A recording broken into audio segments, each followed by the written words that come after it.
какво става хора. Аз съм аз на видео сега да пресечетим. Значи, ще излизат Five Nights at Freddy's фигурки. Five Nights at Freddy's много други неща. С микрофончетата, всичко. Те ще са по 10 лея, защото са и такива огромни. И такива, както са на главата.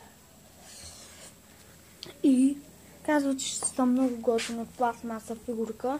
Five Nights at Freddy's. И ще има слепи чанти, нещо като ключодържатели. Пишете Five на Blind Box и всичко ще ви излезе там. На Blind Box. Не с W, а с истинското. Blind Box. И добре, надявам се да ви съм ви помогнал. Чао!